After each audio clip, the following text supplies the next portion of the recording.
Alô estimadas, bem-vindos novamente ao nosso canal no YouTube. Eu sou o professor Djalma, aqui é o canal da política em tempo real.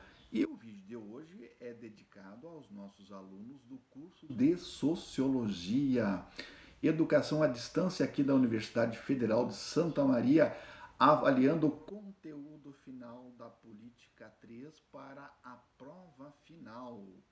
O pessoal sempre nos solicita um pequeno vídeo colocando as principais temáticas, na verdade, das questões que vão aparecer na prova. Então, por favor, nos acompanhem, mas não se esqueçam aí de prestigiar o canal, primeiramente, de se inscrever e dar o seu joinha e também divulgar em vossas redes esse canal que trata sobre a questão da teoria política, da filosofia política e, por que não dizer também, da análise da política em tempo real, aquilo que está acontecendo, os principais fatos da política do Brasil. Vamos lá então para a questão, são 15 questões que nós vamos passar rapidamente para o pessoal anotarem aí o que vai cair e prestar atenção nas alternativas e também nos enunciados. Nós, nessa avaliação, na última avaliação da Política 3, na verdade, a gente sintetiza algumas ideias principais dos principais autores da Política 1, 2 e 3. E eu começo a primeira questão, ela vai trabalhar sobre a questão de Platão. Platão escreveu várias obras, nós discutimos no curso a obra República, na verdade, que discute qual seria esse homem ideal para administrar a polis grega, né, esse homem ideal. E uma outra obra que também nós citamos muito durante nossas aulas é O Banquete, que trata especificamente da questão do amor. Então, a questão número 1, ele trabalha a questão o enunciado fala sobre os andrógenos, que na verdade são aquelas criaturas que tentam escalar o céu para combater os deuses, mas eles são punidos, né?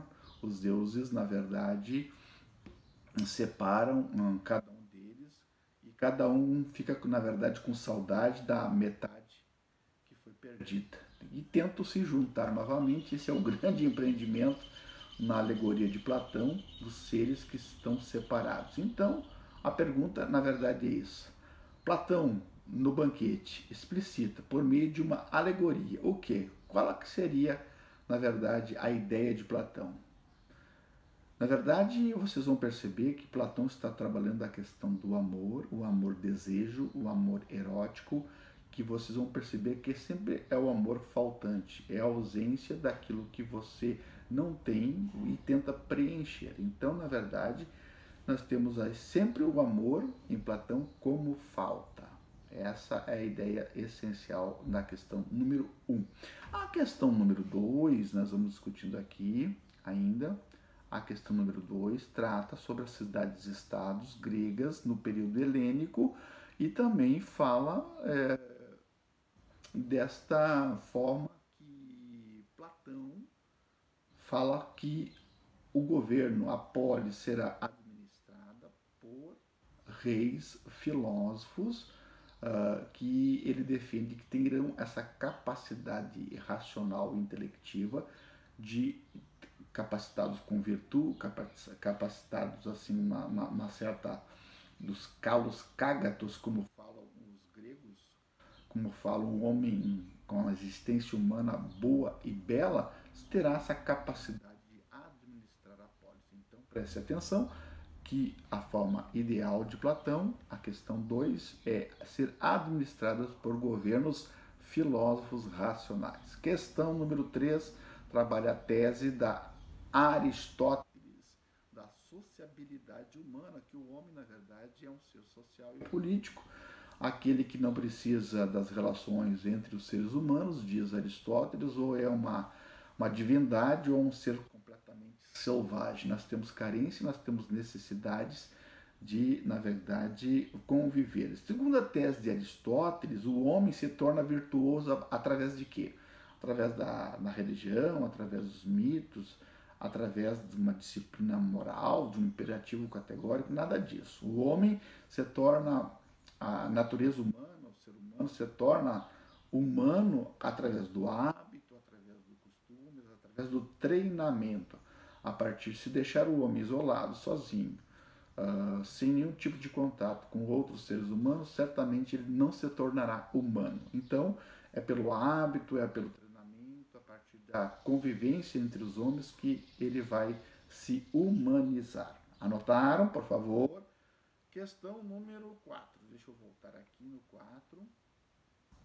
Questão número 4 trabalha, anote aí, John Locke. John Locke é um dos teóricos mais importantes também da teoria política 2 que nós estudamos, que ele trabalha, é um dos contratualistas, que ele parte do Estado-natureza, do contrato, e para a organização da sociedade civil. Então nós temos 3 contratualistas. O Hobbes é mais absolutista, defende a ideia de um Estado leviatã. O Locke é mais liberal, defende a ideia de um governo já com separações de poderes, já diz que o ser humano, o homem já nasce num estágio pré-social, pré-político, pré-racional, mas sente a carência, a necessidade ainda de organizar esse Estado que ele chama de governo civil para poder proteger exatamente essa propriedade privada. Então, não é uma condição de guerra, a condição de guerra é em Hobbes, não é uma participação soberana, como diz Rousseau, que o homem nasce livre, aliás, um homem nasce feliz, um homem nasce com saúde, um bom selvagem, mas a sociedade o corrompe. Não. Então, a ideia da questão número 4 é escolher a alternativa que mais se identifica com a ideia de John Locke, que o homem é pré-social, pré-político, já nasce com os direitos naturais, a vida, a liberdade e a propriedade, mas falta ainda essa dimensão do governo civil para que ele seja mais livre e proteja, na verdade, a propriedade privada. Tá dada a dica. Número 5, questão número 5, outro teórico, já falamos, Thomas Hobbes. O que o Hobbes entende sobre Estado-natureza? O homem, primeiro, no Estado-natureza, para Hobbes, tem uma dimensão de inimigo. O Hobbes, na verdade, tem uma dimensão diferentemente de Aristóteles, que entende que o homem já nasce numa sociedade. O homem, para Hobbes, é dotado de desejos, de poder. Então, você tem que perceber que, para ele, antes do Estado, o homem em que impera é o desejo, é a vontade natural que vai imperar. Então, não existe o Estado, é uma sociedade de guerra de todos contra todos. Aí entra a famosa frase de que o homem é lobo do próprio homem. Então, vocês vão escolher a alternativa que mais se aproxima aqui da ideia de Thomas Hobbes, o contratualista do Leviatã. Perfeito? Questão número 6. Vamos avançando, são 15 questões. Os avanços na dimensão dos direitos dos cidadãos protagonizados pelo Estado moderno. Aqui então a questão número 6 trabalha sobre a questão do Estado. O Estado, na verdade, moderno, começa a partir do século XV, XVI, França, Inglaterra, Espanha e Portugal. Há uma centralização de território, há uma nacionalidade, há uma soberania plena que identificam o Estado. Sempre quando eu falo Estado, não é o Estado geográfico, com letra minúscula, é o Estado da União, né? O Estado federado, o Estado que, na verdade, compõe o executivo, o legislativo, o judiciário, que tem soberania, que tem poderes. Esse Estado que se origina, que o Brasil tardou na sua emancipação política do seu Estado, apenas em 1822. E aqui a questão, então, vocês vão escolher qual é a característica mais específica desse Estado moderno. Perfeito? Questão número 6. Estamos quase na metade. Vamos lá. Questão número 7 trabalha Maquiavel. Maquiavel é centralizado. É o teórico central na teoria política, porque ele escreveu uma obra, O Príncipe, o De Principatus, ou Principal, que fala como o homem deve conquistar, se manter, aumentar, e os perigos para não perder o poder. Na verdade, aqui a alternativa que vocês mais vão escolher, que Maquiavel não trabalha com questões de idealização, como fez Platão, de uma política de um homem ideal, nem como fez Santo Agostinho, que idealizou um governo, um Estado permeado pelas dimensões dos ensinamentos religiosos divinos, mas a ideia aqui de Maquiavel, na verdade, é elaborar, na verdade, essa tese, essa distinção da verdade efetiva das coisas, do realismo político que Maquiavel defende, das repúblicas, de monarquia, contrariando aquelas repúblicas e monarquias imaginárias que nunca foram vistas na realidade. Então, na verdade, Maquiavel, vocês vão escolher essa alternativa, ele se contrapõe às teorias anteriores que idealizavam um Estado perfeito só no mundo das ideias, no mundo da imaginação. A ideia de Aristóteles, de Maquiavel, é tratar a política como ela é na realidade, né? Sem fazer nenhum tipo de ideias abstratas. Perfeito! Número 7, 8. Um elemento do Estado moderno, da nação. O que seria nação? Um elemento é a população, mas que essa nação tem entre si proximidades de uma língua, de uma religião, de costumes que identificam esse Estado. Então a nação é um elemento primordial da questão do Estado moderno, né? Temos estados hoje no mundo que tem 2 ou 3, até mais nações. Nós temos nações no mundo que não constituem e não tem, na verdade, um Estado efetivo. Então nós temos o elemento, sempre quando a gente fala nação, são pessoas que têm identidades entre si, linguísticas, religiosas e culturais. 9, vamos falar do capital social, nós vamos falar do Robert Putnam, esse norte-americano cientista político que fez estudos nos Estados Unidos sobre a cultura cívica, aquela mesma origem do Alex de Tocqueville. Ele escreveu a obra Bowling Alone, significa jogando boliche sozinho. Ele faz estudos que a cultura democrática cívica norte-americana declinou nos últimos dezenas de anos, perdeu o seu espírito cívico, aquela mesma ideia que o Tocqueville teve em 1850,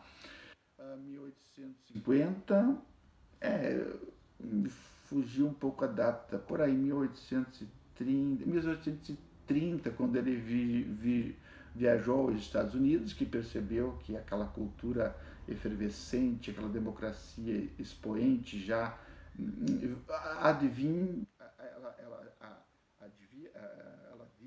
vinha, na verdade, advinda de uma participação efetiva, de uma cultura cívica. Então, Putnam, ele faz esse estudo nos Estados Unidos, que da participação, do espírito cívico, do voluntarismo, na cultura democrática, declinou muito, na verdade. E ele fez esse estudo também lá na Itália. Por 20 anos ele escreveu uma obra chamada Comunidade Cívica, a experiência da Itália moderna, que ele chegou à conclusão que o norte da Itália, bem mais uma cultura cívica, bem mais participativa, com maior confiança entre os seus membros, desenvolveu uma democracia melhor e, consequentemente, desenvolveu uma economia mais pujante. Sul da Itália, relações mais verticais, clientelísticas e da máfia, assim por diante. Nós temos princípios democráticos bastante precários. Então vocês vão ter que escolher a alternativa na questão 9 daquilo que é capital social. Associativismo, cooperação, igualdade, são confiança, tolerância. Isso são todas questões mais diretas do capital social. Número 9. Número 10, vamos ver a 10. Que trata sobre um texto que nós estudamos em aula, A Queda do Liberalismo, do Eric Hobsbawm. Ele fala então sobre as principais ideias da queda do liberalismo. Entre a Era dos Extremos, escrita por ele, assinalar a alternativa incorreta. A errada. Então, o que ele fala aqui? Entre os movimentos que pode ser chamado fascista está o italiano de Benito Mussolini, na Itália. Bom, isso aí é dada, é correta. O fascismo enfatizava alguns valores, como a igualdade das mulheres, que não deveriam ficar em casa. Eu acho que ela não trabalha essa questão da igualdade, né, da emancipação das mulheres. As mulheres são consideradas como um objeto, como subjugadas. Então, talvez seja essa a questão mais errada que existe na alternativa mais errada da questão dessa. Depois fala sobre a questão do triunfo da ultradireita radical, correto, o nazismo, um programa social que, de certa maneira, trouxe alguns avanços sociais, férias, esportes e também o carro do povo, o Fusca. Isso aí é uma alternativa correta. O fascismo, junto com o nazismo, perseguia e matava opositores, além de serem racistas. Correto também. Então, nós temos uma aí que não é tão correta. Aqui a 11, olha, veja bem, estamos terminando quase. 11, o estudo clássico de Robert Dahl, na poliarquia, publicado em 1972. Robert Dahl é central também na nossa discussão da teoria política, da teoria democrática contemporânea. Marcar a alternativa que não está entre as garantias institucionais de Robert Dahl. Então, o que prega a poliarquia? Prega, na verdade, eleições livres, liberdade de expressão, direito ao voto. E o que não está correto aqui na alternativa é que a mídia, na verdade, é regulada pelo governo. Para existir democracia, tem que ter princípios básicos, segundo o Robert Dahl. Liberdade de expressão, direito de formar grupos, partidos políticos, direito de ir e vir, direito de votar, eleger cargos públicos, ser eleito, tudo isso são prerrogativas. Então tem uma aqui, a alternativa na 11, que não é aquela que defende a experiência democrática. Vocês vão ter que vê-la. Questão 12 também trata sobre o capital social, a experiência do capital social e com a questão de Robert Putnam, que eu já desenvolvi com vocês. A 13, já terminando, olha, que questão bonita. Alex Tocqueville viaja em 1835 para os Estados Unidos e vai perceber que o avanço da democracia norte-americana advém exatamente da dinâmica do associativismo, da cooperação, do espírito cívico que existe entre os americanos, que vai desencadear uma civilização democrática, emancipada mais tarde. Então, vocês vão escolher a alternativa que trabalha essa dinâmica do espírito cívico. Penúltima questão é uma questão sobre o estado do bem-estar social a partir dos anos dourados do capitalismo, 1945 até os anos 70, a Europa percebeu alguns princípios básicos do Estado mais interventor, um Estado que intervém na economia, que gera emprego, que subsidia saúde, emprego, aposentadorias. Então vocês vão escolher a alternativa que mais se aproxima desse Estado social, da preservação dos direitos do cidadão, perfeito? E a última questão é uma ideia sobre o Estado neoliberal, Estado que nós estamos, na verdade, já presenciando, já sabemos, e vocês vão escolher que o Estado neoliberal, ele aos poucos, ele reestrutura a economia, abre os mercados, prioriza grandes empresas, grandes conglomerados do mercado que comanda, em detrimento dos direitos adquiridos dos cidadãos. Sempre o estudo que o neoliberalismo, ele na verdade tira direitos, ele é contra agremiações sindicais, esse trabalhador, ele vai perdendo garantias, na verdade, constitucionais, ele vai perdendo direito à saúde, emprego, à moradia, a tudo aquilo que nós, num certo sentido, ganhamos como direitos. As ideias neoliberais, na verdade, estão muito próximas da gente, preste atenção. naquilo que nós estamos vivendo. Obrigado, queridos. Espero ter ajudado. 15 questões para avaliação final de Política 3, nos nossos polos Jaquirana, no Rio Grande do Sul. Gramado, cidade maravilhosa, linda. Venham visitar. Turismo. Aqui perto da Faxinal do Soturno. E Mostardas. Estivemos lá há pouco tempo vendo aquele povo maravilhoso, nossos alunos muito acolhedores, muito carinhosos, saudade de vocês, viagem maravilhosa. Não se esqueçam de prestigiar o nosso canal do YouTube, A Política em Tempo Real, professor Djalma Cremonesi. Beijo no coração, até um outro vídeo.